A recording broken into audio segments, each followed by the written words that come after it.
Hello, good morning everyone. Today is Tuesday, October the 27th, 2020, and strange enough, I am here to begin another set of weather videos. Why? We have Hurricane Zeta that is just now departing the Yucatan Peninsula and heading northwest into the Gulf of Mexico. So a lot of you have asked me, when am I going to start weather videos for this storm? It's easier said than done for me, as this is the remnants of the inside of our house just after Hurricane Sally. So what I'm going to do is I'm going to kind of walk you through. So hopefully this is a good excuse why I haven't started them yet, because I really don't have a setup or a place to do it. But let's run inside and I'll just give you again kind of a recoup of what Hurricane Sally did. These are our kitchen cabinets. The water intrusion during Sally created water coming down the walls. So the cabinets had to come out. The entire house was gutted. So what we could salvage is in that kind of cordoned off area. But the entire inside of the house has now been completely gutted. So I just wanted to show this to you guys. I would usually have my computer set up here, and we would have, of course, wireless internet that I could download videos on. This is the corner of the house that actually blew through during Sally, and it's been gutted all the way upstairs. So I can't really get upstairs because there are no stairs. Carla's been kind of walking up the center. She's got more courage than I do. I have a freshly surgically repaired knee, so I'll leave that up to her. But this is why I haven't started him yet, so I'm just letting you know, and I'll do my best to kind of maintain coverage throughout what's going to happen with this storm. Just a quick look of some outside damage to the house, at least post Hurricane Sally. AC units are on the ground. The other one was blown and hanging. We got that put back up. Windows broken. That's the corner that blew out of the house that led to all the water intrusion, as well with some of the roof damage. But we'll jump into some graphs and give you a look at what's going on with this storm and why I'm not too terribly worried about it. Now, the infrastructure here in Dauphin Island, just off the coast of Alabama, is still relatively weak. We still have internet issues coming in and out due to post-Sally issues. In that direction, just giving you the lay of the land, is the Mobile Bay. Just across that water is Baldwin County, Alabama, with the likes of Gulf Shores and Fairhope and Foley. Baldwin County. Just over that tree line is the Gulf of Mexico. I'd say about 1,000 yards over those trees, you would hit the Gulf of Mexico. Through my house, off in that direction as the crow flies, is my west Mississippi area, Mississippi waters, and in that direction is my north. So this storm currently is moving northwest at 14 miles per hour. And you're probably asking, you know, how is this storm moving northwest over the Yucatan gonna come to you in Dauphin Island? There is a cold front moving from the northwest and pushing to the southeast that will pick up this storm and curve it up into the northeast. So the question is when does that curve happen? Where will landfall happen? And where is that right front quadrant of the storm? So let's take a look at it. Is our local news station's weather application, and I'm sitting on the front porch of my home I was just showing you, that's currently being repaired, so hopefully there's no kind of ambient noise here. Where I'm staying, I don't have really any internet service whatsoever. So where the blue dot is Dauphin Island, Alabama. The projected path right now takes the center of circulation, actually what looks to be a double landfall, so right off the tip of Louisiana, and then would potentially emerge into a very short period of water, and then maybe make a second landfall right here near the Dauphin Island area. Well, why am I not too terribly worried about how strong this storm will get? Well, number one, it was just inhibited by land, not terribly much. The pressure is 984 millibars. Remember, as the millibars drop or the pressure drops, the storm strengthens. I did notice that there is already some intrusion on the north side of the storm in terms of shear, which has drawn some dry air already into it.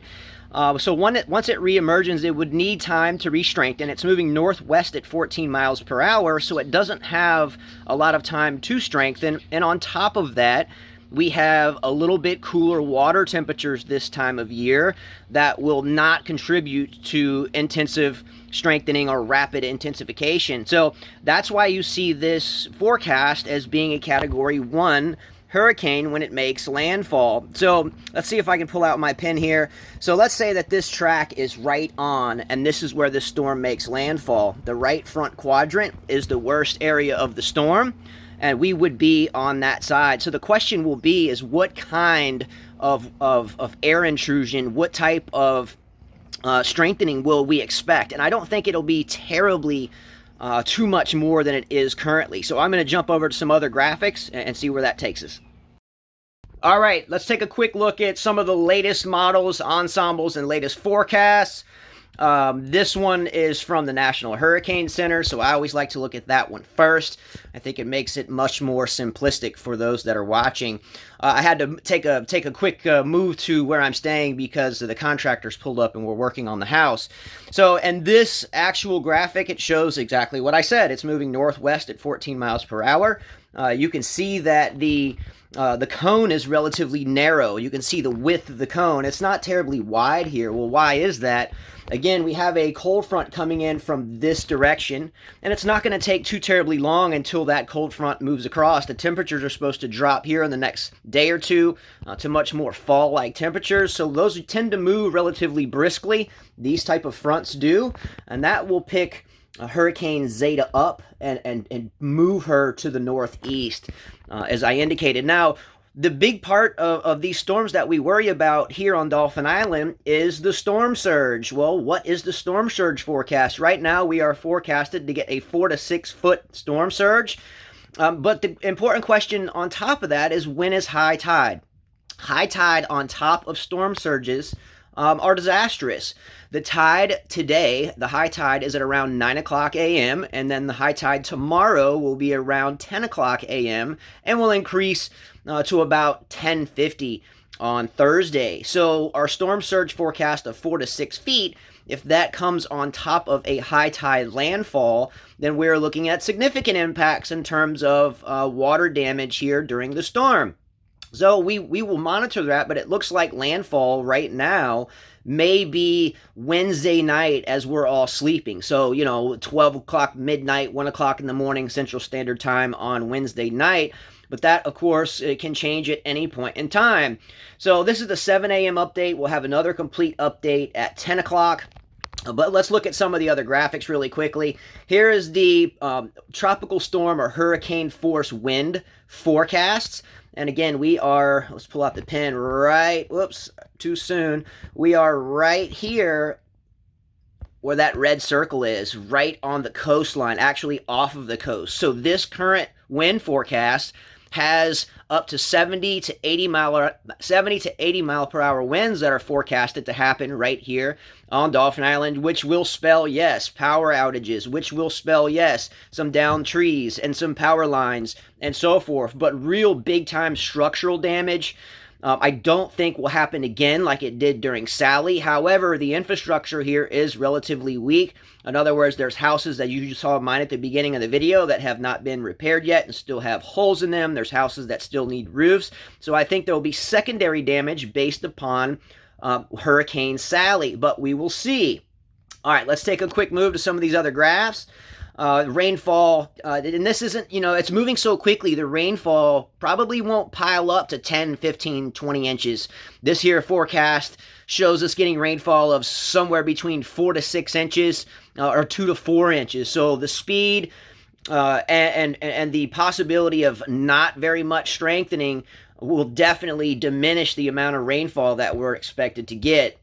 Here is the current list of different ensembles, and that is different models that come together, or work together rather, to kind of forecast where the center of landfall will be. They are all in unison. They are all together. So it's pretty confident. There's a lot of confidence now that this landfall will occur somewhere off the tip or the boot of Louisiana, emerging into this little bit of Gulf water here, and then maybe making a second landfall right here in Dauphin Island. I know it shows a little bit westward of us here in Dauphin Island for landfall, but again, these cold fronts move briskly. I do think it will run on the eastern side of that cone. This is my favorite kind of ensemble of models to look at, why it's much more clear. So we are right here on the tip of Dauphin Island. If the right front quadrant comes through, we are on that side, which will give us that southeasterly wind, which spells storm surge. But what time will the storm make landfall? And that will dictate of how much storm surge damage that there is. Lastly, the intensity models. The left axis shows wind speed. The y-axis shows time out. So all of these models are pretty much in unison where, hey, you know, it's moving relatively quickly. It's entering water, but yes, the water's not too terribly warm. Well, it's warm, but not warm enough to lead to rapid intensification. Again, we have a cold front that's supposed to come in and clip it and may draw dry air into it and shear the storm as it moves closer to shore. So all the models are right here in the category 1 type setting. So again, I think what you see is what you get right now. In terms of preparation, you know, things under your house if you're on stilts, get your lawn furniture up. Be safe. Don't venture out into the water. The water will be absolutely churning. I know a lot of people think it's cool to go stay on the beach during these things, and then they get a 10-foot or a 5-foot shore break that trips them up and draws them out into the water. So be real careful about that. And again, make sure that you don't have water intruding into the house if it is still in disarray from Hurricane Sally. And I think everybody will be okay with this storm here. So lastly, let's just take a look at the latest infrared and satellite loop of the storm currently. And here she is. So the center of circulation, as you can see, is trying to pull off into the Gulf of Mexico. If you look right here in this area, you can see where it's already drawn some warmer air in, or some drier air in, rather. Now, will she have time to kind of collectively gain or regain a symmetrical shape and get stronger? Maybe.